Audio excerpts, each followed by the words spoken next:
YS Rajasekhara Reddy అనే ఈ పాపి సీఎంలను మార్చడానికి హైదరాబాద్ లో మత కల్లోలాలు సృష్టించిన పాపాల నుండి, ఇంటికి కరెంటు బిల్లులు కట్టలేని పరిస్థితి నుండి, లక్షల కోట్లు దోచుకున్న వరకు చేసిన పాపాలకు అన్నిటికీ ఈ రోజుతో నరకంలో పడిన శిక్షలు పూర్తయ్యాయి. ఈ రోజు నుండి ఈ పాపికి నరకలోకం నుండి విముక్తి.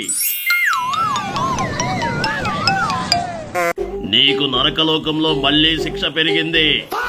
నేను చేసిన పాపాలకి శిక్షలు పూర్తయ్యాయి అన్నారు, మళ్లీ శిక్ష ఏమిటి?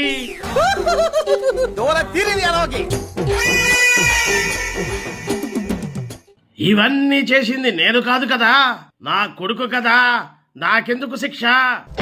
నీ కొడుకు వైఎస్ఆర్ కాంగ్రెస్ పార్టీ అనే పేరుతో వైఎస్ఆర్ పేరు మీద పాపాలను చేస్తున్నాడు. అందువలన నీ కొడుకు చేసిన పాపాలలో నీకు కూడా భాగం ఉంటుంది. కాబట్టి నీ కొడుకు చేసిన పాపాలన్నిటికీ నీకు శిక్ష పెరుగుతూ వస్తుంది.